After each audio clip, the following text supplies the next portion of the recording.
Mesdames et messieurs les conseillers, mes chers collègues, la séance du,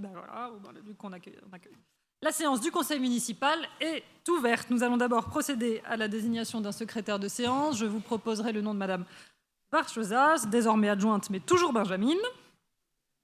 Madame Varchosaz, je vous laisse faire l'appel. Madame Agnès Potier-Dumas. Présente. Monsieur David Xavier Weiss. Présent. Madame Sophie Deschiens. Présent. Monsieur Bertrand Gaborio. Madame Laurence Bourdet-Matisse. Monsieur Jean-Yves Cavallini. Présent. Madame Isabelle Coville. Présent. Monsieur Philippe Launay. Présent.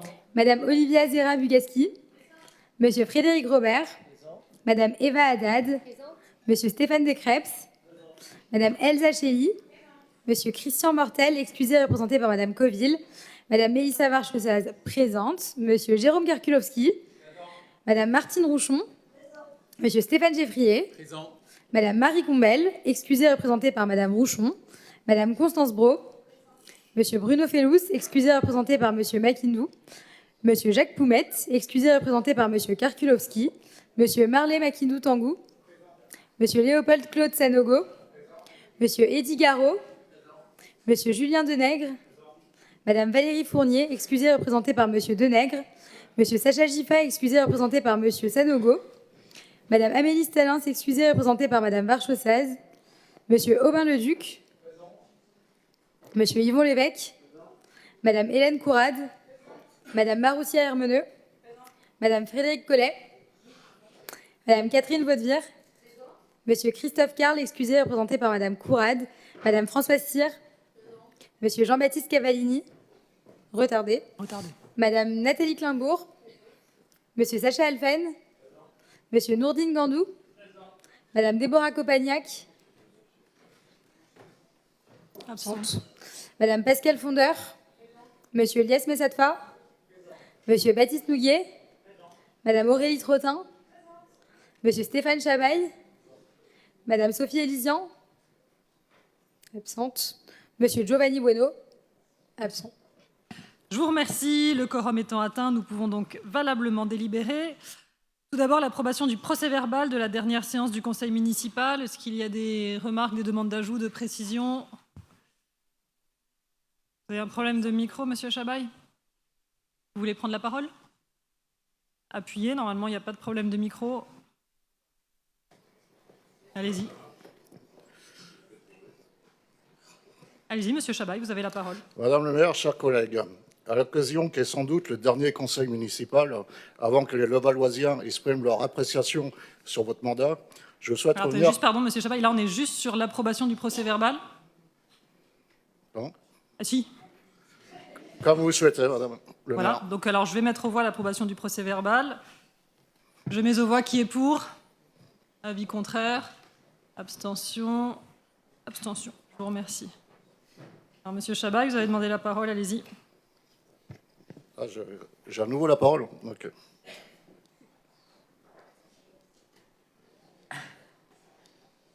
Allez-y, vous avez la parole, monsieur Chabaille. Oui, le temps de brancher mon ordinateur, s'il vous plaît. Alors, je reprends. À l'occasion qui est sans doute le dernier conseil municipal, avant que les Levalloisiens expriment leur appréciation sur votre mandat, je souhaite revenir quelques instants sur le conseil municipal du 22 janvier dernier. Madame la maire, j'ai eu honte, oui, j'ai eu profondément honte de participer à ce qui a été la mise en accusation, puis la condamnation de 2 élus coupables d'avoir bu un café avec Patrick Balkany, notre ancien maire depuis plus de 30 ans. Et j'ai honte pour ceux de nos collègues qui se sont associés à cette mascarade. Je reviens rapidement sur les faits de mon intervention publique. Le son dans la salle du conseil était bizarrement très faible, ce qui n'a pas été le cas sur les réseaux sociaux. Cela a donc permis aux Levalloisiens, madame le maire, de juger en direct votre ultime crise d'autoritarisme incongru et puis d'autosatisfaction indécente. Au revoir, merci madame le maire. Merci monsieur Chabaille. Nous enchaînons donc avec le compte-rendu. Je vais juste signer des décisions municipales dont vous avez pu prendre connaissance. Rien de particulier, elles ne sont pas nombreuses. Des questions, des remarques, des demandes d'intervention? Juste peut-être deux choses à souligner. D'abord, une bonne nouvelle qui nous avait été demandée depuis longtemps par les Levalloisiens. Nous pouvons désormais payer le stationnement en surface avec Pay by Phone. Voilà, en plus des autres moyens de paiement. Et ça, c'est bien. C'est une petite chose, mais qui simplifie la vie des Levalloisiens. Et nous avons également une mise à disposition gracieuse d'un logiciel informatique au profit de la ville de Levallois. Il s'agit de la société Orasio qui a testé pendant quelques jours son logiciel de relecture des images. C'est-à-dire que quand la police nationale nous demande des images, c'est-à-dire réquisitionne des images à la police municipale, ce logiciel doit permettre d'aider à la relecture en trouvant plus rapidement ce que l'on cherche. Donc ça, c'est bien et je crois qu'il va être retesté encore une fois prochainement. Voilà, sinon rien de particulier. Nous prenons donc acte de ces décisions municipales. Ensuite, avant de commencer les points à l'ordre du jour de ce conseil, j'ai demandé aux 3 présidents de nos commissions du CESEL, commission du développement économique, commission des affaires sociales et commission de l'environnement, de bien vouloir nous faire un rendu, comme ils l'avaient fait l'année dernière, à cette même période de l'année d'ailleurs, sur leurs travaux et de nous présenter en 10 minutes chacun. Ça va aller ? À chaque fois, je vous dis 10 et à chaque fois, vous faites plus. Donc, voilà, ça va aller. Je suis sûre que ça va être très bien. De nous présenter dans un temps raisonnable, de manière succincte et claire, leurs travaux respectifs et les préconisations qu'ils en ont tirées pour la ville de Levallois. Qui souhaite commencer ? Ah, pardon, excusez-moi. Oui, monsieur De Crepes, pardonnez-moi, mon adjoint en charge de ces sujets. Monsieur De Crepes. Oui, merci Madame le maire. Je sais qu'on a hâte d'entendre les présidents des commissions, mais néanmoins, permettez-moi de dire quelques mots pour introduire cette séquence. D'abord, pour vous remercier de m'avoir confié cette délégation de la gouvernance et de la démocratie locale, puisque c'est mon dernier mandat, donc je profite de cette occasion pour vous le dire publiquement, pour remercier aussi l'ensemble des élus et de l'administration qui se sont prêtés à cette nouveauté qui était le CESEL.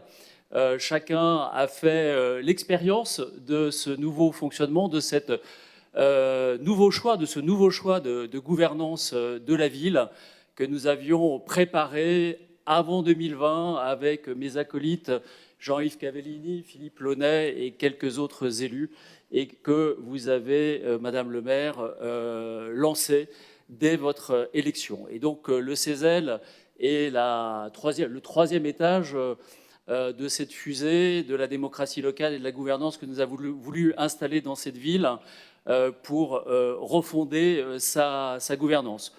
Les conseils de quartier qui ont été relancés, redynamisés et qui s'occupent du quotidien. La plateforme Pensons ensemble Levallois qui permet de construire. À Levallois, les jeunes de 15-29 ans représentent 1/5 des administrés. Il est à noter que les Levalloisiennes de 15-29 ans représentent à elles seules plus de la moitié des jeunes Levalloisiens. La ville de Levallois compte sur son territoire près de 3 900 sociétés et 1 250 commerçants. Le taux de chômage à Levallois est en dessous du taux de chômage national, c'est-à-dire de 14% au lieu de 17% constaté. Aujourd'hui, le contexte est le suivant. Le chômage des jeunes des 15-24 ans reste élevé, avec un des taux de chômage les plus élevés du POLD, notamment derrière Courbevoie et Rueil-Malmaison, d'après les chiffres fournis par le POLD. Je vous rappelle, le POLD, regroupement des 11 communes. Le potentiel des entreprises locales, pas assez utilisé pour dynamiser et favoriser l'insertion professionnelle sur un territoire de 2,4 km². Et l'objectif, bien sûr, est de mobiliser le réseau économique présent sur notre territoire. Les constats que nous avons faits au sein de la commission, c'est d'abord un manque de visibilité des dispositifs existants, empêchant les jeunes d'accéder facilement aux opportunités disponibles. Et notamment, le constat fait, recherche bien souvent fait via les réseaux familiaux, au lieu d'utiliser des outils numériques modernes actuels. Les entreprises locales ne sont pas suffisamment mobilisées et impactées pour accueillir et accompagner nos jeunes dans leur démarche. On a constaté aussi qu'il y avait un besoin de moderniser les pratiques, surtout pour répondre aux attentes des jeunes. Vous savez, les jeunes, c'est l'immédiateté, c'est tout de suite, maintenant. et aussi la nécessité de moderniser et d'adapter les solutions aux usages numériques des jeunes. Avant de vous présenter nos propositions, nous nous sommes appuyés sur 4 observations. La première, on s'est appuyé sur la Cour des comptes, sur le rapport remis en janvier 2025 portant sur l'importance et l'actualité des politiques publiques en faveur de la jeunesse. Et nous constatons que l'emploi des jeunes est un enjeu national et sociétal. Vous le savez, aujourd'hui, la démographie en 2025, il y a eu beaucoup plus de décès que de natalité, et les jeunes doivent prendre la relève pour nos retraites. Important d'impliquer tous les acteurs locaux, que ce soit au niveau des ménages, des entreprises, des communautés éducatives, les associations et bien sûr la ville. Nous constatons aussi que près de 63% des 15-24 ans à Levallois sont sans activité professionnelle. La deuxième observation est que nous avons heureusement des dispositifs existants dynamiques, que ce soit tant au niveau local qu'au niveau régional et national. Nous vous avons mis des exemples, puisque nous avons, au niveau de la commission économique, auditionné les différents services, et il y a une réelle dynamique au niveau des différents services, comme le service emploi, jeunesse, insertion, et aussi au niveau régional auprès de la mission locale et du département. Nous vous avons mis dans le rapport aussi d'autres initiatives faites par France Travail, l'APEC, au niveau du gouvernement, Un jeune, une plateforme, et puis l'initiative faite par le ministère du Travail pour le décrochage scolaire, école de la deuxième chance. La troisième observation s'appuie sur la charte des partenariats. Et là, nous avons été confrontés à un cadre juridique. Malheureusement, la discrimination de favoriser un territoire plutôt qu'un autre donc, est assez restrictif. L'idée étant, bien sûr, de faire intervenir, vous, Madame le maire, dans la relation avec les entreprises de Levallois, notamment en 2025 avec l'inauguration de Mazars sur notre territoire, développer davantage de partenariats avec nos commerçants, au nombre de 1250 avec la CAL, et puis, bien sûr s'appuyer sur la charte entreprises engagées pour la jeunesse. Enfin, la quatrième observation s'appuie sur les initiatives innovantes. Comment transposer des réussites faites dans d'autres collectivités et le mettre à notre bénéfice? Tout d'abord, je voulais saluer le travail fait par le groupe de travail qui a fait du data mining, c'est-à-dire du croisement de données, pour pouvoir relever 40 projets innovants, donc faits dans différentes collectivités territoriales de France et de Navarre. Et je voudrais juste vous en citer 2. La première sur l'IA. Aujourd'hui, l'IA, il ne faut pas en avoir peur. C'est un super assistant.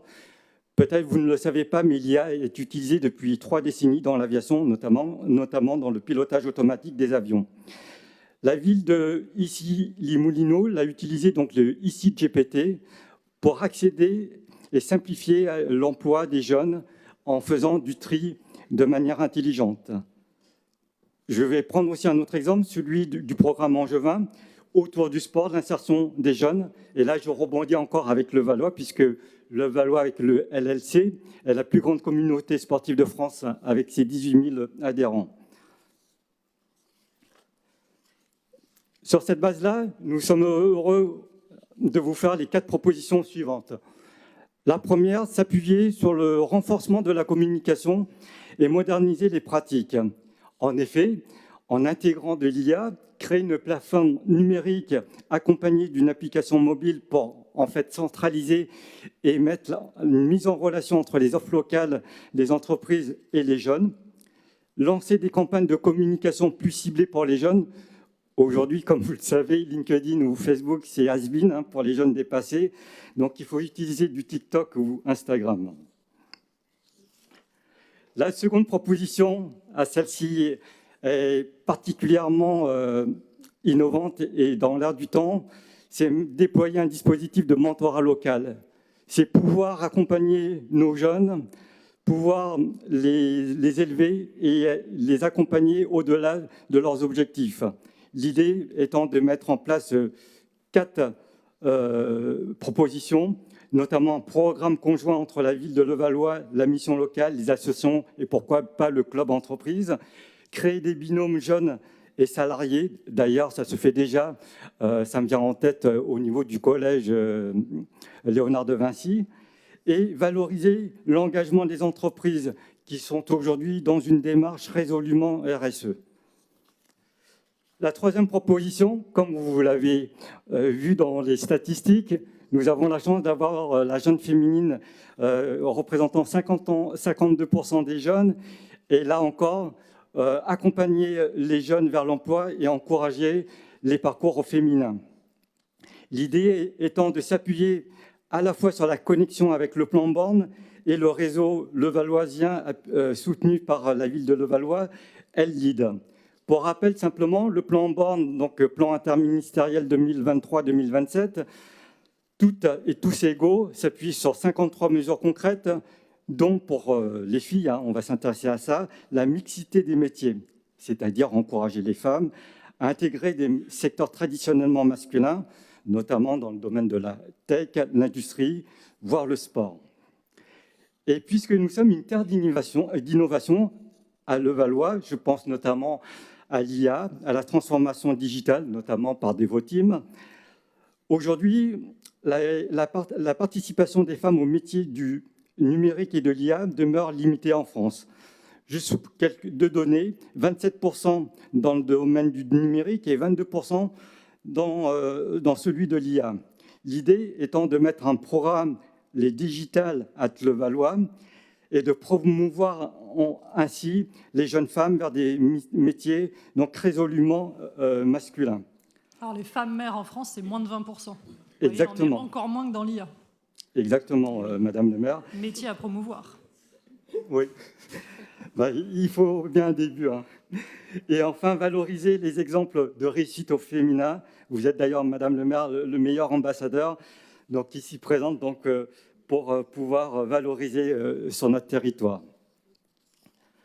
La quatrième proposition, on s'est voulu un peu plus ludique, co-construire le jeu de l'emploi. On a fait un petit peu un jeu de mots, l'idée étant d'aider les jeunes à décrocher un premier emploi grâce au réseau levalloisien et s'appuyer sur une approche de gamification, puisque les jeunes adorent ça, et d'impliquer les entreprises dans l'animation et offrir des récompenses comme visite d'entreprise, stage et pourquoi pas the job, le premier job.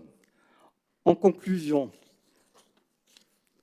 seule la synergie et l'implication de toutes les parties prenantes, vous l'avez compris, qu'elles soient administratives, nationales, locales, ainsi qu'une collaboration avec les ménages, les administrés, les entreprises, le monde éducatif, les associations, peuvent faire de Levallois une terre d'emploi pour les jeunes. Et au nom de la Commission économique, nous tenions à remercier la grande disponibilité de M. De Crèves, président du CESAL, et de Véronique Guiponi, secrétaire générale du CESAL, pour leur grande disponibilité et leur bienveillance. Et surtout, à titre personnel, je remercie à vous, tous les membres, la qualité de votre travail et puis surtout votre engagement, puisque nous sommes tous bénévoles. Un grand merci à vous tous.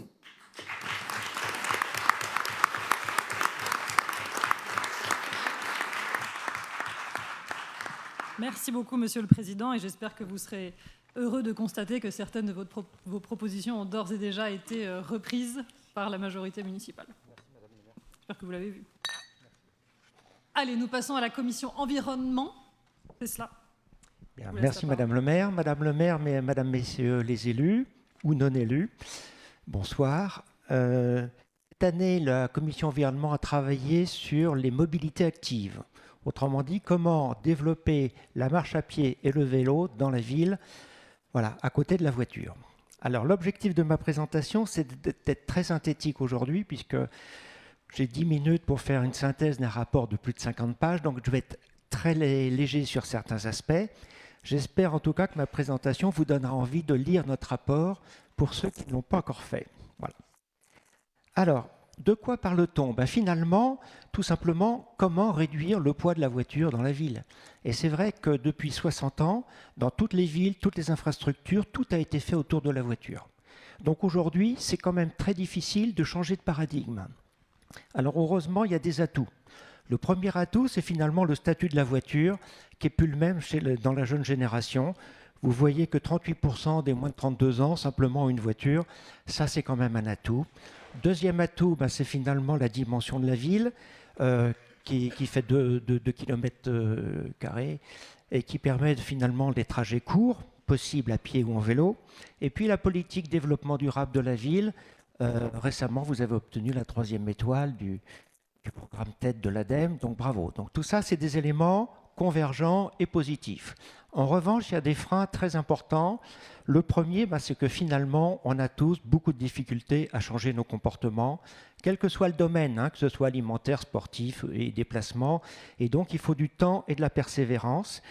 On voit aussi que finalement, les conflits d'usage se sont développés, alors qu'on aurait pu penser qu'ils auraient été apaisés, mais ce n'est pas le cas. Et puis finalement, la densité de la ville, c'est quand même plutôt un frein qu'un atout. Alors cette année, nous, la Commission a travaillé sur uniquement 2 thèmes, la marche à pied et le vélo. Pour des raisons de temps, on n'a pas eu le temps d'aborder la voiture et les transports en commun, notamment les abeilles. Alors, c'est un sujet qui est vraiment stratégique pour une ville, parce que finalement, il y a de très très nombreux atouts, avec des enjeux, de très nombreux enjeux. Vous voyez qu'on en a listé 5 catégories. Je ne vais pas passer de temps là-dessus, tout est bien détaillé dans notre rapport. Mais finalement, réduire la dépendance de la voiture est stratégique pour améliorer la qualité de la vie, renforcer l'attractivité du centre-ville, réduire les nuisances. Donc c'est un sujet qui est stratégique, qui n'est pas tactique, qui suppose d'être abordé avec beaucoup de méthodologie et beaucoup de collaboration, parce qu'il y a finalement énormément de parties prenantes qui sont intégrées dans le sujet. Alors la Commission vous propose 6 recommandations. La première recommandation concerne la gouvernance. L'objectif, c'est de renforcer une gouvernance collaborative avec pour objectif de gagner en compétences dans un domaine en forte évolution, en structurant une gouvernance impliquée, transversale et identifiable par les parties prenantes, avec l'idée de nommer un référent mobilité active, qui serait finalement le chef d'orchestre en charge de mettre en mouvement la politique définie par Madame le maire, mais avec l'avantage de pouvoir, on a quelqu'un d'identifié qui va pouvoir centraliser, renforcer les compétences, fédérer les nombreux collaborateurs au sein de la ville, que ce soit les élus, les agents, les techniciens, impliquer toutes les parties prenantes qui sont aussi extrêmement nombreuses, et puis mettre en place un dispositif de concertation, d'évaluation. Voilà. Donc c'est une personne identifiée qui va jouer un rôle central dans cette nouvelle dynamique. La deuxième recommandation, c'est de doter la ville d'un plan des mobilités. L'avantage ou l'objectif, c'est de proposer une vision cohérente et concertée de l'organisation de tous les modes de déplacement à l'horizon 2030, en plus du plan de circulation. Alors j'insiste bien parce qu'à un moment on nous a dit mais on a déjà un plan de circulation. Oui, mais le plan de circulation il est statique, il définit l'existant. Alors que le plan des mobilités, il nous permet de nous projeter et d'organiser, d'anticiper les flux de déplacement à moyen et long terme avec des scénarios d'évolution et bien évidemment un certain nombre d'éducateurs pour mesurer les progrès.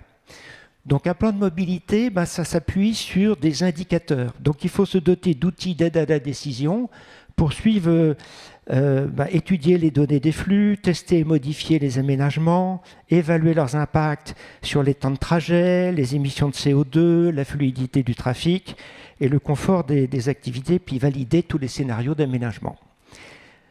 Alors, la recommandation numéro 3.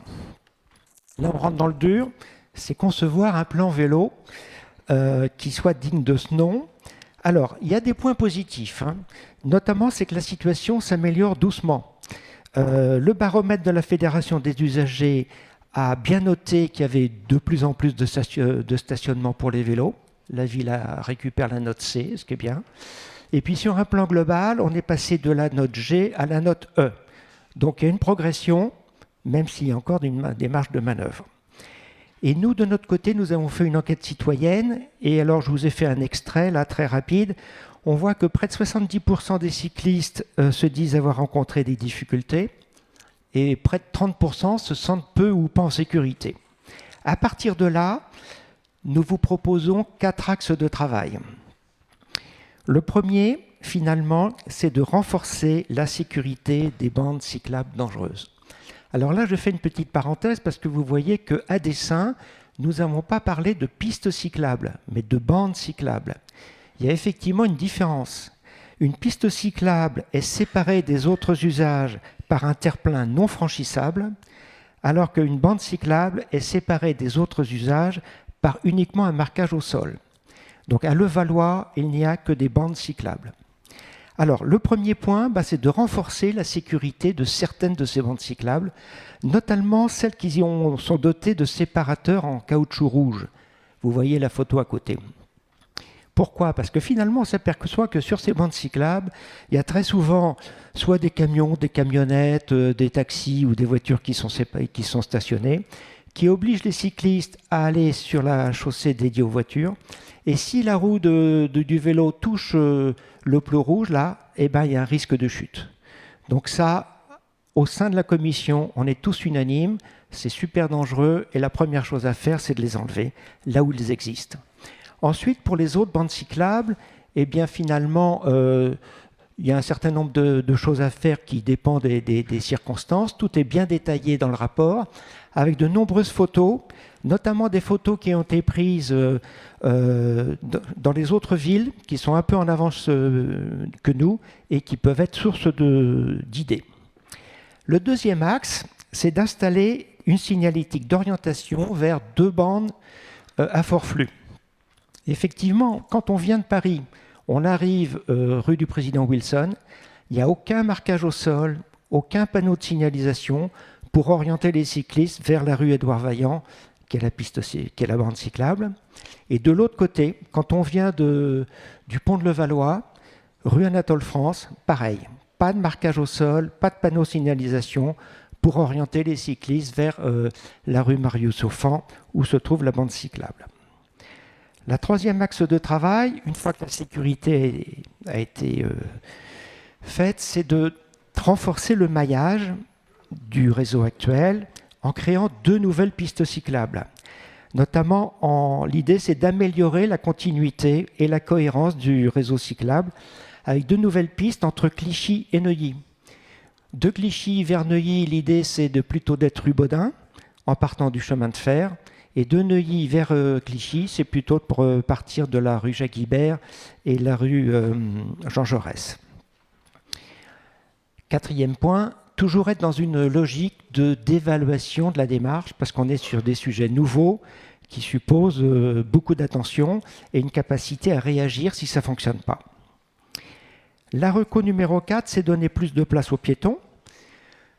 Donc comment repenser l'aménagement public pour donner plus de sécurité, de confort et d'accessibilité.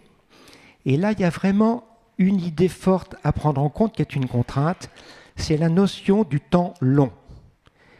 Il faut s'inscrire dans le temps long, parce que plus on facilite la marche, plus les habitants s'en emparent. Et l'ADEME a récemment fait part d'une étude qui date de 2025 et qui insiste bien sur ce point non négligé. Au début, les gens ne sont pas contents, mais finalement, on s'aperçoit qu'une fois que c'est fait, ils en voient les bénéfices et c'est plutôt positif. Alors, dans notre enquête, nous, on s'aperçoit que 58% des gens ont déclaré rencontrer des difficultés d'ordre comportemental ou structurel. Bon, on voit qu'il y a un certain nombre de marges de progression à faire. Et nous, on vous propose 5 axes de travail. Le premier axe, finalement, c'est d'améliorer la fluidité piétonne autour des stations de métro et de la gare. Alors, particulièrement aux heures de pointe, les trottoirs sont saturés et complètement encombrés. Et vous voyez sur la photo qui est en haut à droite, c'est simplement le trottoir qui est juste à côté de la station de métro Louise Michel. On voit bien qu'il n'y a même pas la place pour que 2 piétons se croisent, quoi. Donc là, il y a un sujet au niveau des stations de métro et de la gare. D'une façon générale aussi, on s'aperçoit qu'il il serait bien de faire respecter la largeur réglementaire d'1,40 m. Ce n'est pas toujours le cas. Il y a d'autres photos et dans notre rapport, on en a plein. Voilà, faire en sorte que cette règle soit bien appliquée. Et puis, il y a un certain nombre de trottoirs qui sont défectueux, sur lesquels il y aurait un certain nombre de travaux à faire. Bon, les points 3 et 4, je ne vais pas les aborder, ils sont dans le rapport. En revanche, le point 5, il est intéressant, c'est l'idée d'étendre les zones piétonnes et d'augmenter les zones de 30 km/h avec des dos d'âne, comme vous avez commencé déjà à le faire, et ça c'est très bien, des radars pédagogiques, des signalisations vigilantes devant les établissements scolaires, les 4 collèges, le lycée, les médiathèques, la piscine, enfin là où c'est stratégique. La reco numéro 5, c'est de faire respecter les règles de l'espace public et ne pas hésiter à sanctionner les contrevenants par la police municipale. On a vu qu'il y avait un certain nombre de conflits d'usage qui étaient de plus en plus présents, contrairement à ce qu'on aurait pu penser. Alors nous, ce qu'on vous propose là, c'est de créer une brigade des mobilités actives. Autrement dit, une police municipale à vélo qui sillonne la ville constamment et qui va d'une part sanctionner les contrevenants, mais qui va sécuriser aussi l'espace public, mais qui va aussi échanger avec les usagers, voilà. Et puis pour expliquer un certain nombre de choses. Et on aura cette possibilité de faire remonter l'information, notamment auprès du référent mobilité active, pour prendre les bonnes décisions. Le deuxième point, c'est toujours la même chose, encadrer l'occupation du domaine public par les CHR et faire respecter cet espace de 1,40 m minimum de passage. Peut-être qu'on pourrait le passer à 1,70 m ou autre, parce que c'est vrai que dans certains cas, 1,40 m, c'est juste le croisement de 2 piétons, et ce n'est pas toujours évident. La reco numéro 6, la dernière, rassurez-vous, c'est de concevoir un plan de sensibilisation et d'éducation à la hauteur des enjeux. L'objectif, c'est d'élaborer une stratégie de communication pour accompagner le changement, qui doit s'appuyer sur 3 piliers complémentaires. Sensibiliser pour changer les mentalités, éduquer pour former les usagers, et puis mobiliser pour impliquer et fédérer. Et en fait, on se rend compte que la prévention et la pédagogie, c'est en fait 2 leviers très importants pour faire évoluer durablement les comportements et faire prendre conscience du danger que l'on fait courir aux autres et à soi-même d'une façon générale. Voilà. Donc en conclusion, on se rend compte que les mobilités actives sont un enjeu d'attractivité et de réputation important pour la ville. Et je tiens à remercier tous les membres de ma commission pour le travail important qui a été fait. Merci beaucoup. Merci beaucoup.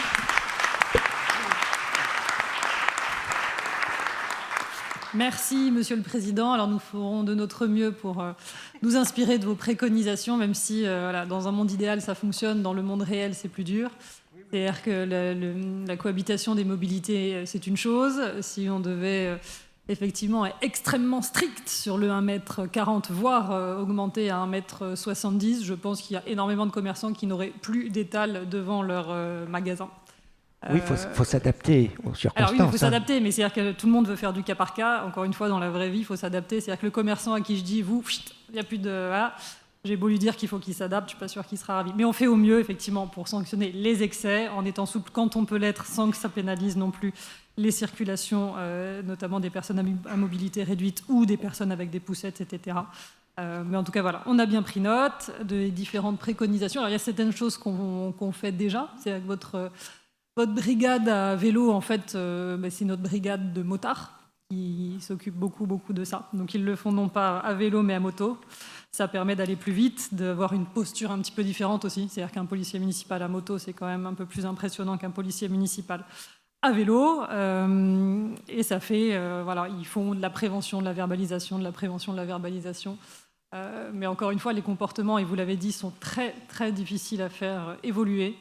Je pense notamment à la piste cyclable de la rue Voltaire, qui, je crois, était dans votre PowerPoint, qui est systématiquement squattée par des voitures qui se stationnent dedans. On a beau avoir mis des policiers municipaux en fixe carrément sur ce point-là pour verbaliser. Les comportements, malheureusement, ne changent pas. On a eu les commerçants d'à côté qui nous ont dit « mais c'est du harcèlement, mes clients ne peuvent plus venir, c'est insupportable, etc. » Donc c'est toujours ces équilibres-là à trouver entre le respect de la règle et le respect de l'espace public, et une certaine tolérance et une certaine souplesse qui permet à tout le monde de circuler et de vivre au mieux aussi dans notre commune, qui a un urbanisme effectivement très contraint et dans lequel nous essayons de faire au mieux. Monsieur Grissy, à vous.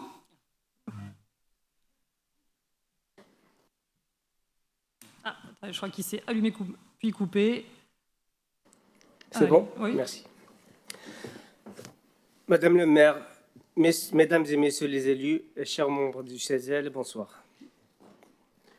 Un aidant familial est une personne qui accompagne au quotidien un proche en perte d'autonomie, un parent âgé, un enfant en situation de handicap ou un conjoint atteint d'une maladie chronique. Ce soutien commence souvent par de simples gestes, puis devient une responsabilité centrale dans la vie. Les chiffres sont parlants. 11 millions d'aidants en France. À titre de comparaison, 12 millions de personnes en situation de handicap en France. À peu près le même pourcentage, mais on entend plus parler par les personnes en situation de handicap que les aidants. 62% ressentent un impact négatif sur leur santé et près de la moitié rencontrent des difficultés dans leur vie professionnelle. Et surtout, un aidant sur deux se sent seul face à la responsabilité. Nous avons lancé une enquête locale pour mieux comprendre leur réalité. Et à Levallois, nous recensons entre 5 000 et 6 000 aidants. Et le profil type est une femme âgée de 40 à 65 ans et en activité professionnelle pour 66% d'entre elles. Et le chiffre le plus frappant, c'est qu'au début de l'enquête, seuls 58% des répondants se reconnaissaient comme aidants. Et après la lecture du questionnaire, ils étaient 97 à le faire. 97%. Cela montre que le premier défi est celui de la reconnaissance de leur rôle. Nous avons établi une frise pour comprendre les différentes étapes du parcours de l'aidant et pouvoir établir nos axes de travail. Alors, l'entrée dans l'aidant, c'est la première étape. Quand notre proche tombe malade, on commence à rendre service sans mesurer l'ampleur de l'engagement qui nous attend. Après, il y a une prise de conscience, la charge augmente et la fatigue s'installe et un besoin de reconnaissance émerge. On commence à rechercher des solutions, on commence à rechercher un équilibre difficile à trouver. Un équilibre fragile, surtout avec les tensions entre le travail, la vie de famille et notre nouvelle vie d'aidant. Puis, la recherche du répit. On a besoin du répit, d'un souffle vital pour pouvoir tenir sur la durée. À travers cette frise, nous avons travaillé sur 3 axes stratégiques. 1, communiquer et écouter les aidants.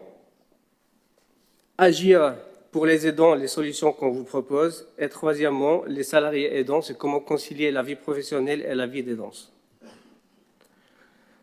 Beaucoup d'aidants vivent une forme de déni, un syndrome de l'imposteur. Ils ne se sentent pas légitimes à demander de l'aide. Pour eux, c'est naturel d'aider notre proche. Alors, nous proposons de lancer une campagne de sensibilisation locale, visible et humaine, à l'image de celle déployée pendant le Covid. Pendant le Covid, nous avons vu autour du jardin de ville beaucoup de photos d'images des commerçants. Nous souhaitons que ce soit de même pour les aidants, pour les sensibiliser, que ce soit aussi à Sceaux-Ouest et les rues principales. Une communication claire et accessible et aussi indirecte qui s'adresse aussi à l'entourage, voisins, collègues et amis, avec un renvoi vers les ressources disponibles de la ville et aussi vers le site web de la ville qui doit avoir une vitrine claire pour les aidants, ce qui n'est pas le cas malheureusement actuellement.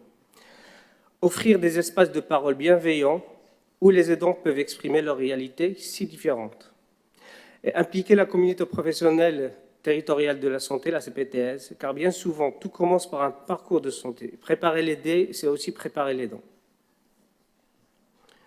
Alors, comment agir pour les aidants? Une fois identifié, il est essentiel de ne pas le perdre. Ne pas le perdre dans un dédale de service. Le fameux effet ping-pong est démoralisant.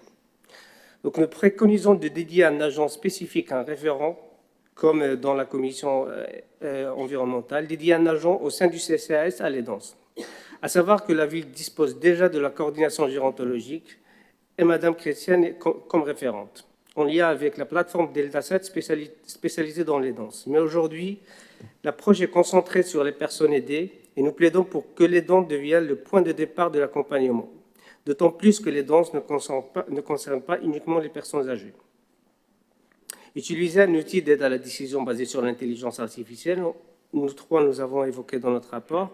Alors, pendant nos recherches, nous avons identifié une multitude de dispositifs sur les dents, c'est parfois complexe, et même les professionnels s'y perdent. Donc, un outil mis à disposition et mis à jour en continu reposant sur l'intelligence artificielle pourrait permettre d'orienter efficacement, rapidement et facilement les aidants. Alors, cet outil serait mis à disposition aux facilitateurs, c'est-à-dire les agents du CCAS, et pas directement aux administrés. Favoriser le logement intergénérationnel, au privé comme au public, c'est un sujet que nous avons bien développé lors du précédent rapport et que nous invitons à voir dans notre rapport actuel. Organiser des événements locaux pour créer du lien et diffuser toutes les informations concernant les danses, comme la journée des aidants, qui est, je pense, au mois d'octobre, la caravane des aidants, mais aussi se plugger sur plusieurs événements déjà existants dans la ville, comme le Feel Good Day et les RH par le RH. Plus on parle des aidants, et mieux ils se reconnaîtront. Notre objectif est clair, simplifier, fluidifier et surtout humaniser le parcours de l'aidant. Alors, comment aider à concilier la vie professionnelle et le rôle d'aidant, ce qu'on appelle les salariés aidants? Alors, ce point est capital et les chiffres parlent d'eux-mêmes. La majorité des aidants sont en activité et d'ici 2030, un salarié sur 4 sera aidant. Et actuellement, 20% ont déjà envisagé de quitter leur emploi pour accompagner leurs proches. 20%. Alors, nous proposons d'aider à développer une culture du care management. C'est un management bienveillant, tenant compte des situations personnelles. Il s'agit d'une nouvelle approche innovante de la gestion des collaborateurs, détaillée dans notre rapport que nous vous invitons à consulter. Mobiliser les entreprises locales en organisant des rencontres interentreprises sur les danses. Lancer une charte ou un label entreprise aidant, comme ce qu'on fait pour la partie écologique, l'éco-trophée, et promouvoir les solutions numériques. Nous avons fait un benchmark entre deux solutions, Sawa et Tilia, qui d'un côté proposent des formations pour les salariés et les responsables, et surtout proposent des solutions concrètes pour les salariés aidants identifiés. Et dans tout ça, nous invitons aussi la ville, en tant qu'employeur, à être exemplaire sur ce sujet. Bien que la ville mette à disposition des congés pour les aidants, ceux-ci sont très peu, voire pas du tout utilisés pour les raisons évoquées dans les points précédents. Nous voulons et nous devons permettre à chacun d'accompagner un proche sans devoir renoncer à sa vie professionnelle. Alors, je souhaite conclure par la 6e brique de notre frise, c'est la post-aidance, car la fin de l'aidance est souvent une période de fragilité. Lorsque le proche est institutionnalisé ou décédé, l'aidant se retrouve face à un vide, un besoin de reconstruire et surtout donner un sens à sa période d'aidance. Et s'il y a un point essentiel à retenir à mon sens, en plus de l'aspect humain, de la visibilité que nous devons accorder aux aidants, c'est à ce moment utiliser les nouvelles technologies et l'intelligence artificielle pour mieux les accompagner. Et vous avez en face un QR code pour illustrer concrètement un exemple très basique, très simple, sur l'intelligence artificielle des aidants et la frise qu'on a mis à disposition, qu'on a mis en place des aidants. Et merci pour votre attention et je conclue aussi par remercier les membres du CESEL par le travail effectué pendant ces 2 ans, les vice-présidents et Madame Véronique Guéponi pour sa bienveillance pendant ces 2 années. Merci à vous. Merci, Monsieur le Président.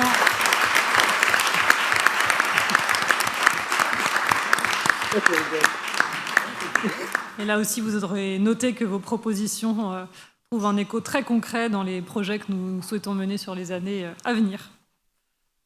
Est-ce qu'il y a des questions, des remarques? Je vous remercie, messieurs les présidents de commission, pour cette présentation et pour ce travail très suivi et très fourni que vous nous avez proposé et présenté. Merci beaucoup. Alors, je ne sais pas si vous souhaitez rester. Non, très bien. Très bien. Je vous laisse sortir dans ces cas-là. Oui, Monsieur de Crêpes, Monsieur de Crêpes. Juste en conclusion, mais c'est pas pour accompagner votre sortie, mais néanmoins dire que le CESEL sera entièrement renouvelé à l'issue des élections municipales, comme les conseils de quartier. C'est la règle du jeu. Voilà. Donc, messieurs, peut-être que vous reviendrez. Oui, rien n'interdit de repostuler, bien évidemment. Mais voilà, il y aura à nouveau un appel aux Levalloisiens pour venir renforcer les conseils de quartier et le CESEL. Voilà, merci encore à vous. Merci beaucoup. Merci.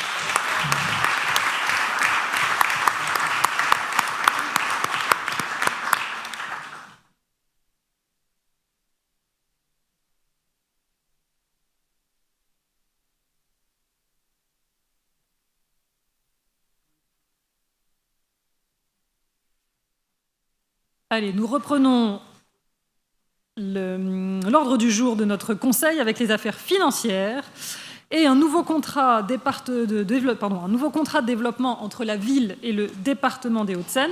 Celui que nous avions pour les 3 années passées est arrivé à échéance au 31 décembre 2025. Donc, nous avons contractualisé avec le département des Hauts-de-Seine un nouveau document, un nouveau contrat qui vient nous aider financièrement tant sur l'investissement que sur le fonctionnement.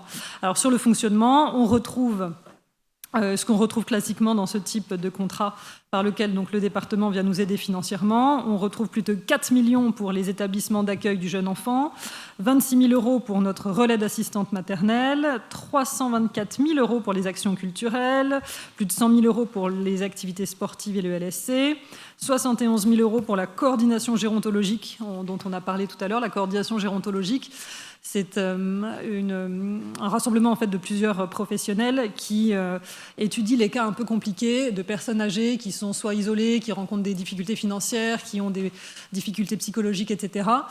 Chacun intervenant sur son sujet et essayant d'aider au mieux les personnes isolées et âgées fragiles qui ont besoin d'être aidées. Je crois que c'est plus de 216 personnes de mémoire qui ont été aidées grâce à cette coordination gérontologique, donc financée par le département en partie. Et enfin, la prévention de la délinquance, 6 000 €. Donc on est sur plus de 4,6 millions de subventions du département en fonctionnement et sur l'investissement. Et là, je voudrais dire un petit mot avec mon collègue David Xavier Weiss, également conseiller départemental, pour remercier le président Georges Siffredi qui, malgré les difficultés économiques et budgétaires que connaissent tous les départements de France, vous l'avez peut-être vu, continue à faire cet effort financier très soutenu en direction des communes et de nos investissements, puisque sur ce contrat, ce sont de nouveau 7 millions € qui ont été fléchés sur l'investissement. Et ça, c'est quelque chose que le président du département continue à faire pour toutes les 36 communes du département. Donc, un grand merci à lui. Et ces 7 millions sont fléchés sur 2 grosses opérations. Une que vous connaissez très bien, la réhabilitation du groupe scolaire Anatole France, qui bénéficiera, grâce à ce nouveau contrat, de 4,5 millions de subventions du département. Et deuxième opération qui rentre dans ce contrat, une opération qui débutera en 2027, donc pas tout de suite, mais qui arrive bientôt, c'est le fameux réaménagement du parvis de l'hôtel de ville qui en a grand besoin. Un projet a été arbitré avec la direction des services techniques, que nous vous présenterons en temps voulu, c'est-à-dire en début 2027, je pense, puisque les travaux démarreront à l'été 2027. L'idée est de reprendre totalement l'étanchéité de ce parvis qui est totalement défaillante et qui fait que ça fuit dans le parking dès lors qu'il pleut un peu, de reprendre le pavage qui est très fatigué et très abîmé car il a vieilli, et de reprendre aussi, c'est pour ça que les montants sont si importants, de reprendre aussi la structure du parking de l'hôtel de ville pour le consolider, parce que là aussi, il en a besoin. Alors, je veux pas affoler quiconque, le parking ne va pas s'écrouler, mais il a tout de même besoin d'être entretenu et d'être conforté. Donc on a sur cette opération-là plus de 9 millions € qui ont été budgétés sur les années à venir, plus de 9 millions € au total, dont 2,5 millions qui seront financés par le département des Hauts-de-Seine dans le cadre de ce contrat. Voilà, bien sûr, dès lors que le projet sera affiné, une présentation publique sera faite sur le projet que nous souhaitons mener, l'idée étant d'étendre les espaces verts sur les côtés. Les 2 espaces verts sur les côtés seront densifiés, multipliés par 2, c'est-à-dire la végétalisation du parvis sera multipliée par 2. On gardera bien évidemment tout l'espace disponible pour continuer à accueillir les fêtes foraines qui plaisent tant aux enfants, les opérations village fermier, etc. Enfin, tous ces événements-là. Les mariages, évidemment, pour avoir des belles sorties de mariage quand les mariés et leurs noces sortent de l'hôtel de ville. Donc voilà, tout ça a été calibré pour que tout le monde puisse y trouver de la place. pour que tous les événements auxquels nous tenons puissent continuer à se faire, tout en augmentant cette végétalisation qui nous tient à cœur. Les fontaines aussi seront refaites dans un style beaucoup plus conforme à notre bâtiment et à son histoire. Donc voilà, mais encore une fois, une présentation plus poussée sera faite en début d'année 2027. Voilà ce que je pouvais vous dire sur cette délibération. Est-ce qu'il y a des questions, des interrogations ? Non, très bien. Je mets donc aux voix ce nouveau contrat département-ville qui est pour. Avis contraire, abstention, adopté à l'unanimité. Je vous remercie. Monsieur Weiss, pour 2 renouvellements de convention, la première avec Levallois Communication, la seconde avec Levallois Découverte, qui elle aussi arrive à échéance, ces conventions.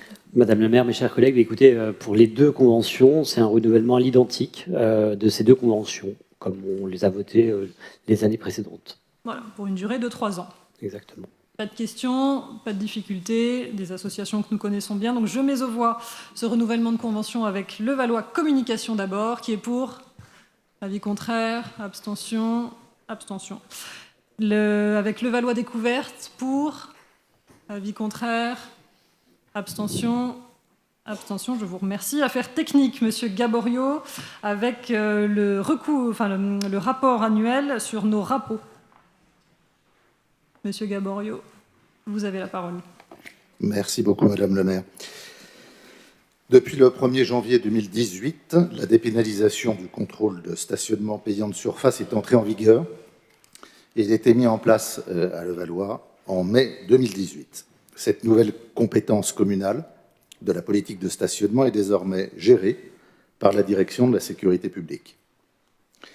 L'autorité qui est chargée de statuer sur ces fameux rapports doit établir un rapport annuel qui doit être présenté au conseil municipal qui en prend acte. Au terme de l'année 2025, qui constitue la 7e année d'activité complète, le bilan des recours administratifs préalables obligatoires est donc le suivant. En 2025, 32 141 forfaits post-stationnement ont été émis, contre 36 553 en 2024, ce qui traduit une baisse de 12% liée au non-paiement de la redevance. Au cours de l'année 2025, la municipalité a reçu 1173 recours contre 1723 en 2024, dont 297 par courrier recommandé et 876 via la plateforme dématérialisée.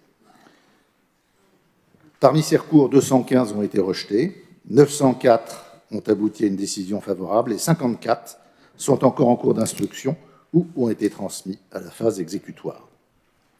Les recours sont traités à la police municipale par un agent de police judiciaire adjoint avec l'aide d'un adjoint administratif. Le délai moyen de traitement de ces rapports est de 11 jours, avec un délai maximal d'1 mois pour apporter une réponse. Concernant les contestations portées devant le tribunal de stationnement payant, 186 requêtes ont été enregistrées en 2025, contre 70 en 2024. Enfin, ce que l'on peut préciser, c'est que tous les recours sont instruits de manière équitable et qu'ils proviennent de résidents de Levallois ou de personnes extérieures à la commune. Voilà, Madame le maire, ce que l'on pouvait en dire. Merci, Monsieur Gaborio. Peut-être noter également que sur les 1173 rapports formulés, donc ces recours après une amende dressée, ils sont très majoritairement le fait de non-levalloisiens. C'est-à-dire sur les 1173, il y en a 907 qui sont le fait de non-levalloisiens et seulement 266 qui ont été formulés par des levalloisiens. Voilà. Alors peut-être j'en profite aussi pour faire un distinguo que personne ne fait, mais on va y arriver à force de répéter. Les rapports, en fait, ça c'est quand vous prenez un PV pour ne pas avoir payé votre stationnement. C'est-à-dire je me gare sur une place de stationnement payant, je ne paye pas, la voiture LAPI, la fameuse sulfateuse, passe à ce moment-là, et boum, vous prenez un PV, et donc voilà. Donc soit vous n'avez pas payé parce que vous êtes éligible à la gratuité, les médecins, les infirmiers, les personnes en situation de handicap, les véhicules électriques aussi, 100% électriques, donc éligibles à la gratuité. Dans ces cas-là, vous nous donnez les documents correspondants, on les annule et on vous explique comment, enfin, on annule la verbalisation et on vous indique la marche à suivre pour ne plus être verbalisé, c'est-à-dire allez vous enregistrer à Levallois Découverte pour bien qu'on comprenne que votre véhicule bénéficie de la gratuité. Et si juste vous n'avez pas payé et que c'est comme ça et que vous n'aviez pas à avoir la gratuité, eh ben vous payez votre forfait post-stationnement et la prochaine fois, vous paierez votre stationnement comme il se doit. Donc ça, c'est quand on parle de ces rapports, donc ces recours administratifs, on parle uniquement de ça. Quand un Levalloisien se gare sur une aire de livraison, en pleine voie de circulation, sur un passage piéton, sur un trottoir, là, ce n'est pas la sulfateuse qui passe, c'est un agent de verbalisation qui voit votre véhicule, soit sur la voie publique, soit depuis le CSU, et qui dresse un PV. À ce moment-là, ce n'est pas la peine de m'écrire pour me dire « Madame le maire, c'était vraiment 2 minutes, oh là là, je venais chercher ma maman qui a des difficultés à se déplacer, je déposais mon enfant à la crèche, etc. » Dès lors que cette verbalisation-là est dressée, elle part automatiquement à l'officier du ministère public. Moi, je n'ai pas les moyens de l'annuler. C'est un système qui permet justement d'éviter d'annuler les verbalisations quand c'est la copine du maire ou le beau-frère du maire qui se fait verbaliser et que là on dit « bah non, là c'est embêtant, ça m'embête ». Je ne peux pas annuler ce type de verbalisation. Donc pour ceux qui prennent des verbalisations, j'en suis navrée. On est obligé, on revient sur ce que demandait le CESEL, de faire respecter l'ordre public dans l'espace public. Donc quand vous avez des verbalisations comme ça, malheureusement, c'est la vie. On se gare mal, on prend un PV. Donc ne m'écrivez pas, je n'ai pas les moyens de les faire sauter dans ces cas-là. Voilà, j'espère que c'est clair. En tout cas, je pense que malheureusement, il faudra que je répète et répète encore. Mais cette délibération était l'occasion aussi de rappeler ce genre de règles. Voilà. Des questions ? Il n'y en a pas. Je vais donc... non, c'est un prend-acte. C'est un prend-acte de la présentation de ce rapport. Madame Deschien, même chose. Une présentation du rapport annuel de la Commission communale d'accessibilité. Madame Deschien. Merci, Madame le maire, mes chers collègues. Donc, ainsi que Madame le maire vient de le préciser, il s'agit donc de dresser le bilan des travaux de mise en conformité qui ont été réalisés donc, sur l'année 2025 sur notre patrimoine. Alors, dans un premier temps, nous avons tout ce qui concerne l'accessibilité de nos équipements recevant du public. Vous avez là, dans votre rapport, le détail des équipements concernés, qui se décomposent en 3 items. D'abord, les équipements administratifs et divers, où là, nous avons 18 établissements qui sont concernés par l'agenda d'accessibilité. 15 sont aujourd'hui 100% conformes. Un établissement est en cours de travaux de mise en conformité. Il s'agit précisément du local permanence. Et 2 dossiers sont en cours d'étude, ce qui nous fait un taux d'avancement de notre agenda à fin 2025 de 88%. Ensuite, nous avons les équipements sportifs et culturels qui regroupent 13 établissements. 10 sont 100% rendus conformes, 2 sont en cours de travaux, notamment le Valois Campus Espace Clément Bayard et un projet de rénovation globale qui est le Palais des Sports Gabriel Péry. Et nous avons là un taux d'avancement de notre agenda de 93%. Et enfin, les équipements de l'enfance et de la petite enfance. Nous avons là 50 établissements concernés. Je suis très heureuse de vous annoncer que les équipements de la petite enfance sont à 100% accessibles, rendus conformes. Il nous reste 3 équipements actuellement en cours de travaux qui sont l'école Émile Brandt, la maternelle Louis Plaster et son centre de loisirs.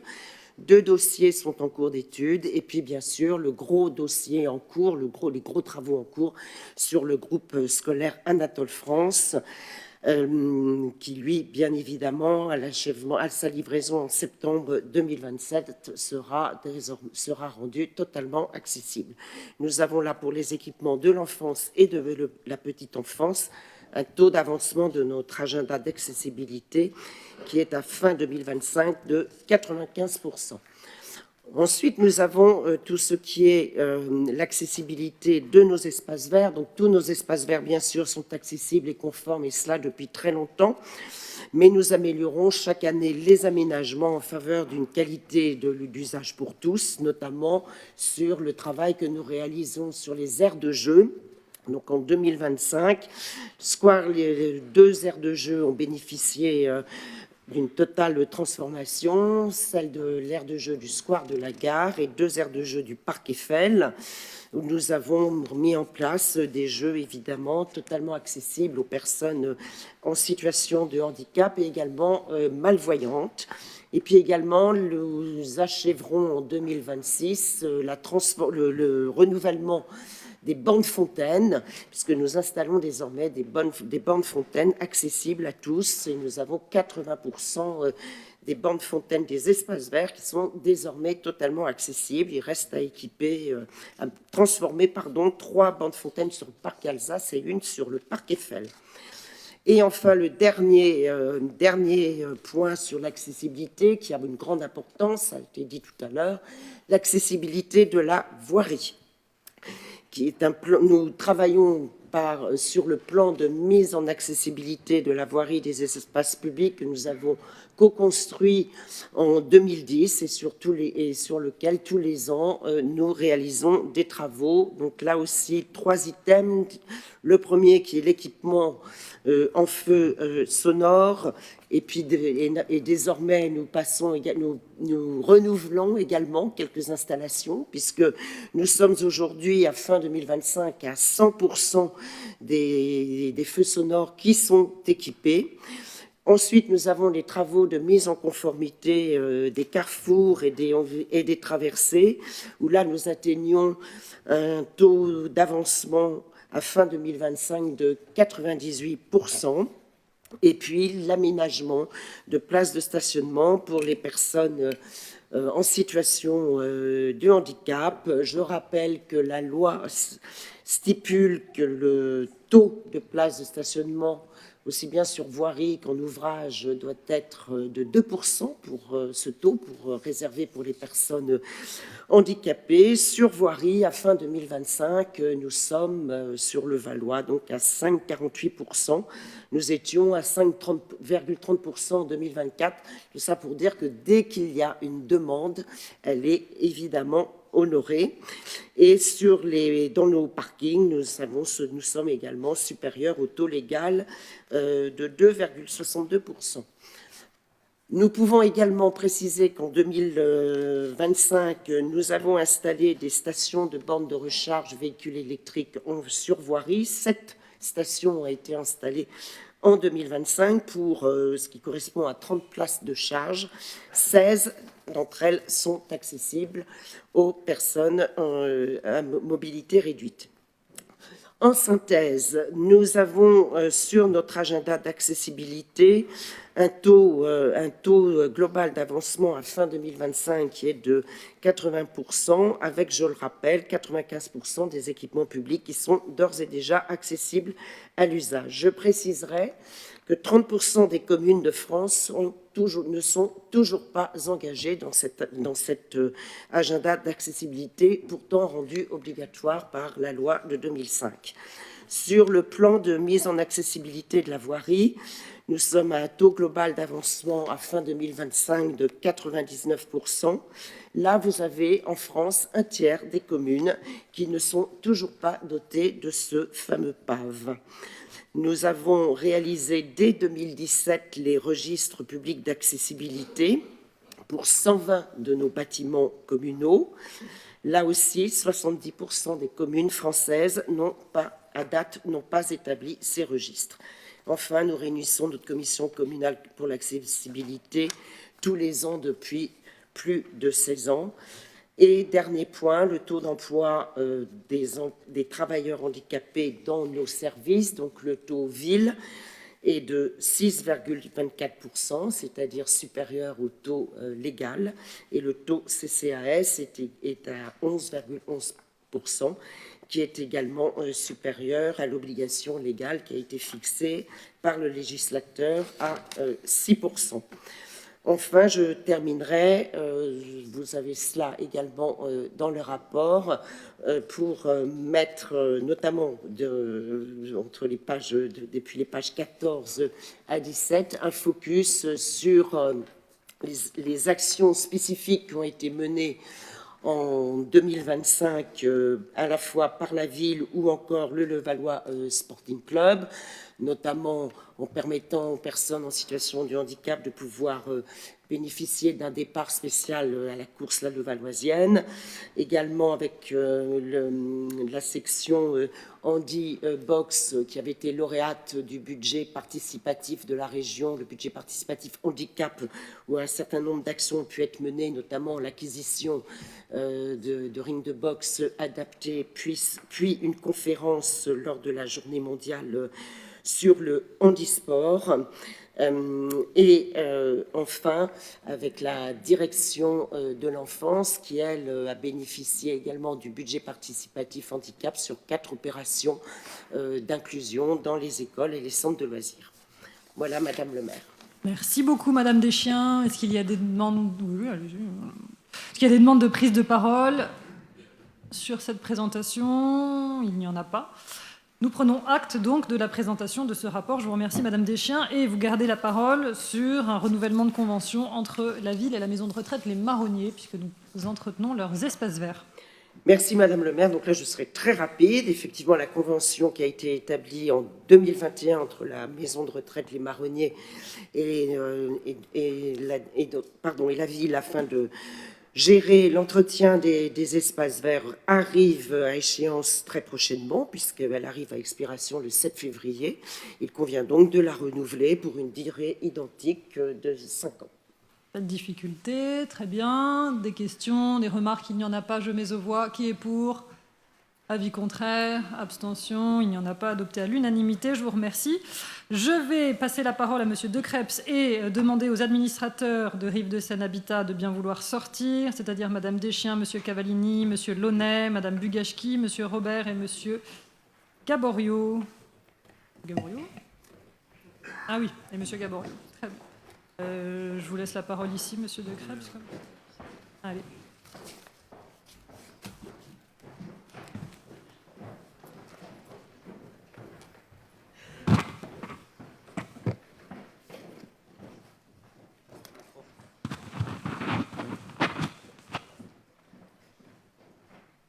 Voilà, chers collègues, on va attendre que Madame le maire soit sortie. Donc, vous avez proposé une délibération qui est complémentaire à une délibération que vous aviez adoptée au mois de novembre 2025 concernant donc une demande de subvention pour surcharge foncière pour une opération de logement, notamment 150 logements, dont 46 logements sociaux, donc sur les terrains Hutchinson, que vous connaissez. On en a déjà longuement parlé.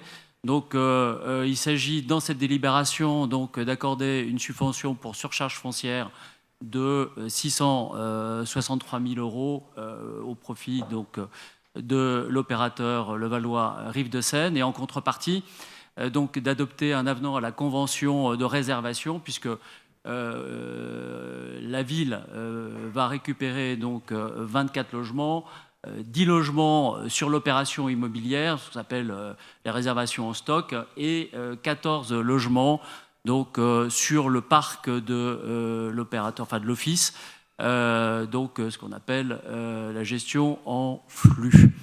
Voilà, Karine, hein, confirmé. Voilà. Vous m'avez tout appris, donc je profite de cet instant pour vous remercier. Et voilà. Donc, écoutez, y a-t-il des questions à ce sujet? S'il n'y en a pas, donc on peut procéder au vote. Qui est pour? Y a-t-il des abstentions? Des votes contre? Il n'y en a pas, donc cette délibération est adoptée et on peut faire revenir nos collègues pour reprendre avec nous ce conseil municipal.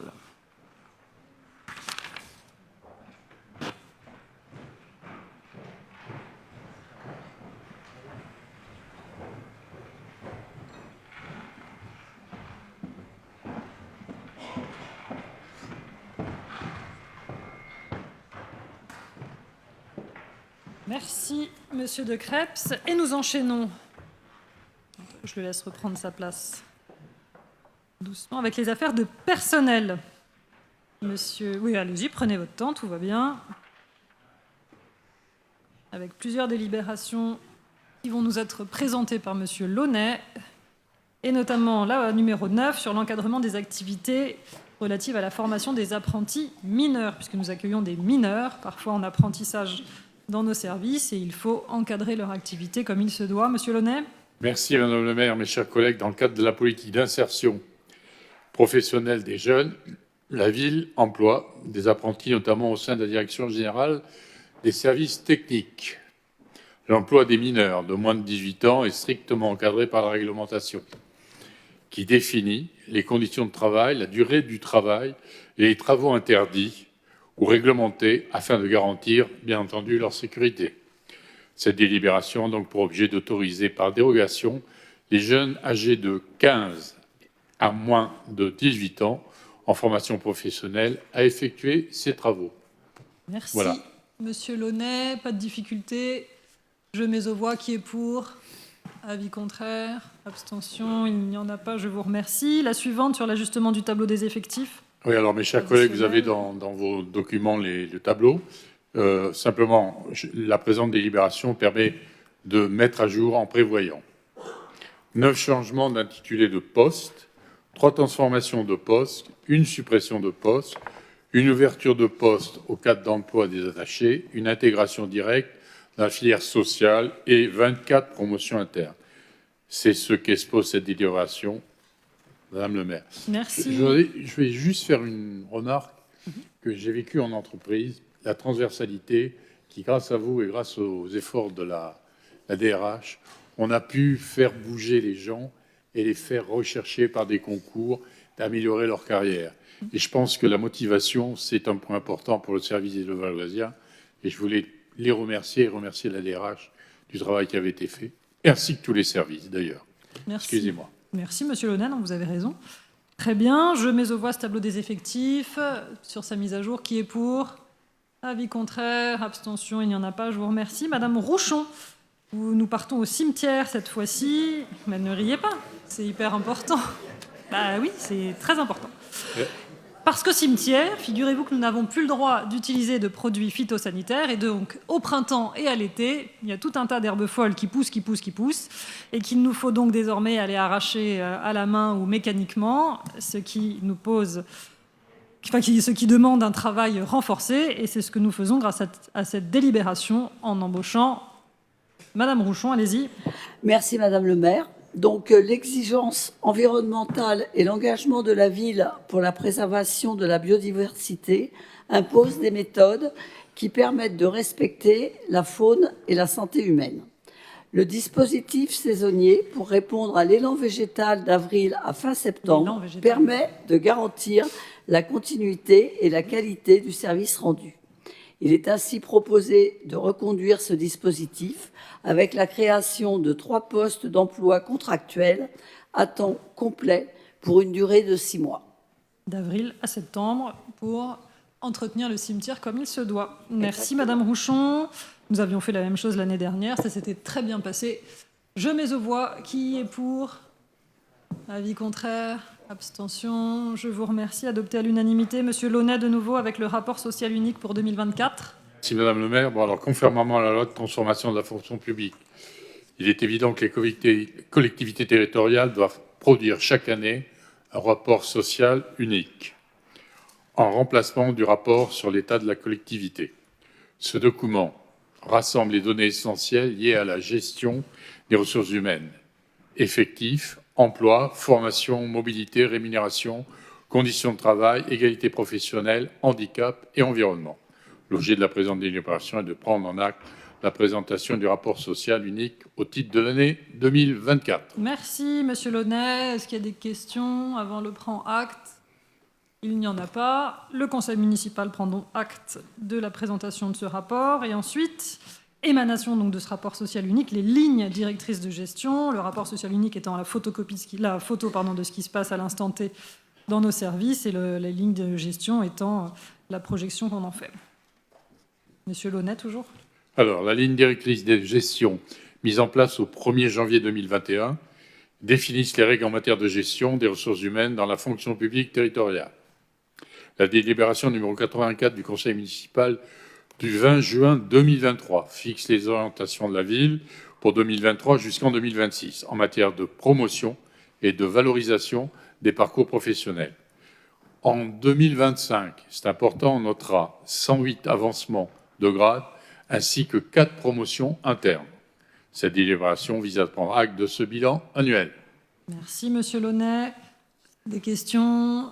Il n'y en a pas. Nous prenons donc acte de la présentation de ce rapport. Et nous enchaînons avec la participation à une consultation lancée par le CIG Petite Couronne pour le risque prévoyance et santé que nous proposons à nos agents. Monsieur Launay. Merci. Les employeurs publics territoriaux sont désormais tenus de participer au financement des garanties de protection sociale complémentaires des agents avec une obligation effective depuis le 1er janvier 2025 pour la prévoyance et à compter du 1er janvier 2026 pour la santé. La ville souhaite participer, c'est évident, à la consultation lancée par le CIG Petite Couronne afin de mettre en place, à compter du 1er janvier 2027, des contrats santé et prévoyance mutualisés et potentiellement plus avantageux. Il y aura une négociation évidente. Avec le... Pour avoir les plus plus on avantageux. est nombreux pour négocier, plus les prix proposés peuvent baisser. Donc on s'inclut dans cette négociation que va mener le CIG pour nous. Pas de difficulté. Là, c'est une mise aux voix. Oui, c'est une mise aux voix. Je mets aux voix qui est pour. Avis contraire, abstention. Adopté à l'unanimité. Merci pour nos agents. Nous passons aux affaires d'ordre général avec le retour d'une belle initiative, Vétérinaire pour tous. Madame Brault, conseillère municipale en charge notamment de la délégation des droits des animaux. Oui, merci Madame le maire. Bonsoir à tous. En tant que ville détentrice du label régional Ville Amie des Animaux Trois Pattes, la ville de Levallois a décidé pour l'année 2026 de reconduire une très belle convention que nous avions passée il y a un an, si vous vous souvenez bien, avec l'association Vétérinaire pour tous. Qui, en quelques mots, permet aux Levalloisiens les plus démunis de présenter leur petit compagnon à quatre pattes à un vétérinaire pour une consultation d'un montant de 5 € de leur poche, pour des soins courants, vaccination, identification. Je profite d'ailleurs de ma prise de parole pour rappeler ô combien l'identification de nos animaux est absolument importante, notamment pour nos compagnons félins. Ils sont plus de 17 millions en France et plus de la moitié n'est pas identifié. Donc surtout, s'il s'échappe, s'il tombe d'un balcon ou d'une fenêtre, s'il n'est pas identifié, vos chances de le retrouver sont minces, voire quasi nulles. Donc surtout, pensez à les identifier. Voilà, donc c'est une très bonne convention, tout simplement, on la renouvelle et j'espère qu'elle sera adoptée à l'unanimité ce soir. Je vous remercie. J'en suis sûre, avec 2 dates, donc le 12 février et le 12 mars. Tout à fait. Et il y a encore des créneaux disponibles. Oui, il y a 10 consultations par après-midi, donc n'hésitez pas. C'est le CCAS qui démarche les personnes que nous connaissons et qui ont des animaux et qui ont des petits revenus. Mais s'il y a des Levalloisiens qui souhaitent montrer leur animal à un vétérinaire dans le cadre de ce dispositif et qui sont éligibles au regard de leurs ressources, n'hésitez pas à contacter le CCAS qui vous prendra un rendez-vous. Voilà, je mets aux voix cette délibération. Qui est pour? Avis contraire, abstention, il n'y en a pas. Madame Brault, c'est donc adopté à l'unanimité. Merci beaucoup. Nous passons à l'espace insertion et emploi, où là encore, le département vient soutenir une initiative en faveur de l'emploi, notamment pour les allocataires du RSA, via une subvention de 146 000 € attribuée à notre espace insertion-emploi. 146 000 €, c'est un peu plus que l'année dernière, c'est près de 20 000 € supplémentaires par rapport à l'année 2025. Et ça nous permet d'accompagner au plus près les allocataires du RSA, un petit peu éloignés de l'emploi. C'est-à-dire pour bien redire qui fait quoi, parce que parfois on se perd un peu entre le département, les communes, France Travail, etc. En fait, il y a une répartition entre le département qui, lui, accompagne les profils sociaux, c'est-à-dire les allocataires rencontrant des freins sociaux qui bloquent durablement leur recherche d'emploi. Notre service à nous, ville, le service emploi-insertion, suit quant à lui les profils socio-professionnels, regroupant les personnes ayant quelques difficultés sociales et professionnelles, mais qui ne sont pas néanmoins un frein à l'emploi. Et France Travail s'occupe quant à lui de profils emploi professionnel, c'est-à-dire les allocataires sans freins sociaux majeurs qui peuvent retravailler rapidement. Voilà, pour un peu valoriser le travail de nos agents au sein de cet espace de cet espace pour l'emploi. Ce sont ainsi 46 ateliers collectifs qui ont été menés en 2025 à destination de ces allocataires du RSA. Des entretiens individuels et collectifs réguliers, des sessions de recrutement mensuelles à l'espace Clément Bayard et la participation aux grands événements emploi et insertion. Et sur les 140, que je reprenne mes voilà, sur les 140 allocataires accompagnés par nos services, ce sont 34 qui ont retrouvé sur l'année 2025 un emploi, en plus des 40 autres personnes qui donc ne sont pas allocataires du RSA, qui grâce au travail de nos équipes ont elles aussi pu retrouver un emploi pérenne. Donc un grand merci au travail de nos équipes et à ce partenariat avec le département qui nous permet d'agir efficacement et au plus près des demandes et des besoins en faveur de l'insertion et de l'emploi. Voilà. Est-ce qu'il y a des questions sur ce dispositif ? Non, il n'y en a pas. Je mets aux voix. Qui est pour ? Avis contraire, abstention, il n'y en a pas. Adopté à l'unanimité, je vous remercie. Un renouvellement de convention, encore une fois, entre la ville et la Caisse des écoles, c'est ça, en vue d'un groupement de commandes. Madame Bourdet-Mathis, qu'est-ce que vous allez commander cette fois-ci ? Du mobilier. Du mobilier, Madame le maire. Du mobilier, très bien. Donc achetons du mobilier pour nos écoles, nos centres de loisirs, nos établissements de la petite enfance aussi, sûrement. Très bien, pas de difficulté. Je mets aux voix cette convention de groupement de commandes. Qui est pour ? Avis contraire, abstention, il n'y en a pas. Et Monsieur Geffrier, pour sa première délibération présentée en conseil municipal, avec une demande de dérogation ponctuelle au repos dominical, qui nous est demandée par la société L'Oréal, qui a besoin de travailler le dimanche 1er mars 2026. Monsieur Geffrier, je me trompe de Stéphane. Monsieur Geffrier, vous avez la parole. Merci Madame le maire, chers collègues. Donc vous avez pratiquement tout dit. Le 1er mars, c'est le dernier jour pour les négociations entre les fournisseurs et les grossistes et les prestataires de services. Et donc la société L'Oréal envisage de mobiliser jusqu'à 53 salariés.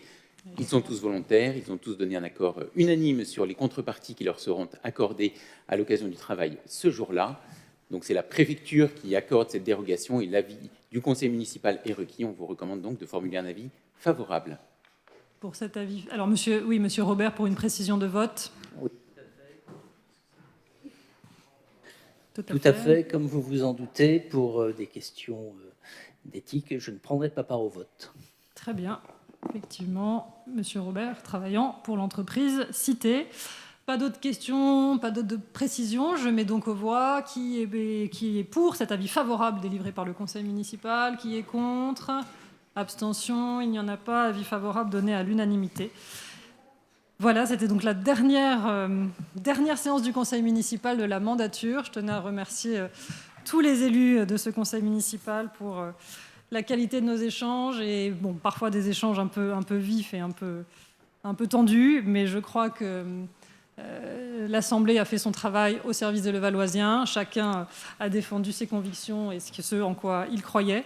Je voulais évidemment remercier tout particulièrement les élus de la majorité, puisque je parle au nom de la majorité, qui s'arrêtent ici et dont c'est la dernière séance et le dernier mandat. Je pense notamment à monsieur Stéphane de Krebs, président de la majorité.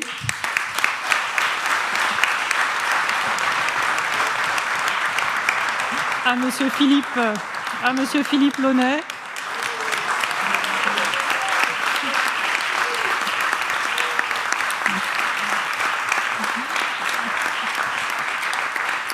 À madame Elsa Chély, qui s'est occupée de nos bébés dans les crèches.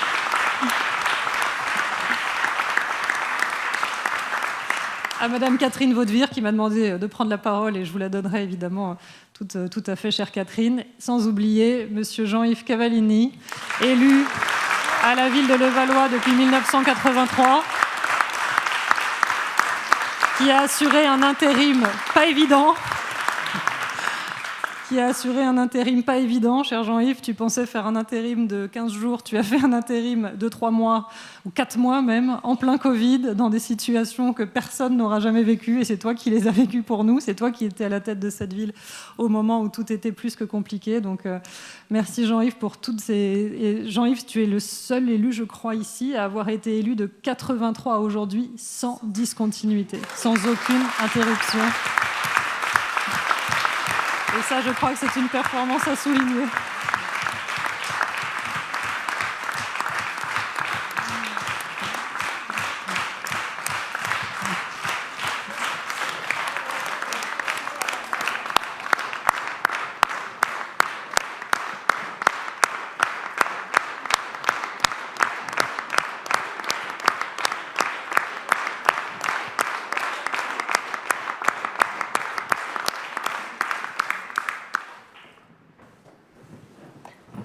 Alors, est-ce que je peux juste dire que c'est moi qui vous remercie?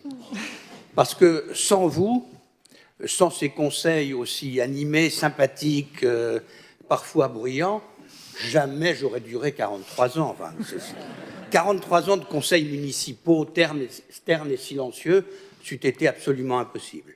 Alors, merci à vous tous. C'est grâce à vous que j'ai eu une telle longévité. Merci, monsieur le maire.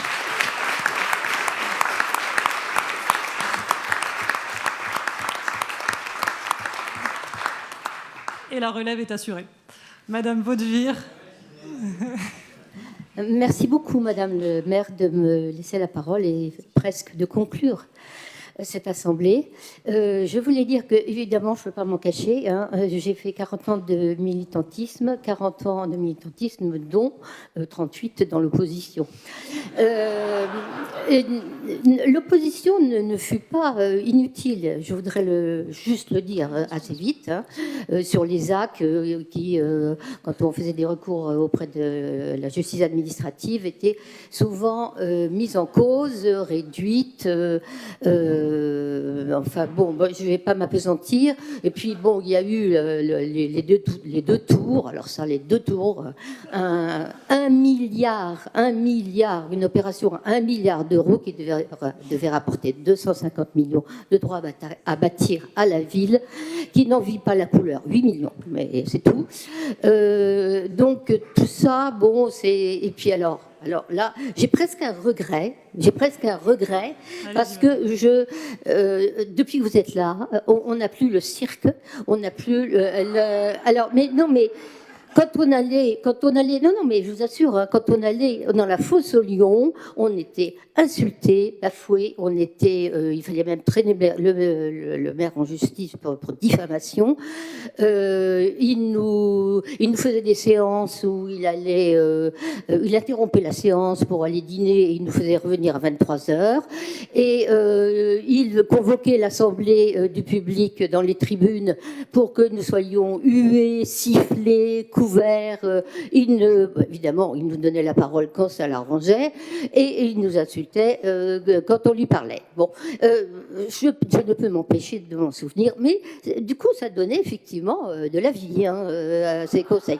Voilà. Alors, je ne vais pas regretter au point de vous dire que j'aurais voulu que vous continuiez. Là, chère Agnès, ce que je dois dire, hein, c'est que vraiment, grâce à vous, ces conseils ont retrouvé une tenue normale, c'est important, mais surtout elles reflètent l'action tout à fait remarquable que vous avez exercée durant votre mandat. C'est quand on est dans l'opposition, on ne fait pas de l'opposition pour l'opposition, quand on estime que les choses sont bien faites et qu'on n'a pas à critiquer juste pour le plaisir de critiquer, eh bien on ne reste pas dans l'opposition et on passe dans la majorité, ce que j'ai fait. Et donc, Madame le maire, je voulais vous remercier. J'oubliais que je voulais remercier certaines personnes que j'ai beaucoup sollicitées durant le premier mandat. Carole, merci Carole. Sylvain, merci Sylvain. Et Julie, merci Julie. Je leur souhaite de continuer leur belle carrière au service des Levalloisiens. Et Madame le maire, donc, je vous remercie encore de si bien mener la barque levalloisienne. Je ne doute pas un seul instant que les électeurs vous reconduiront dans votre fonction en mars prochain. Merci.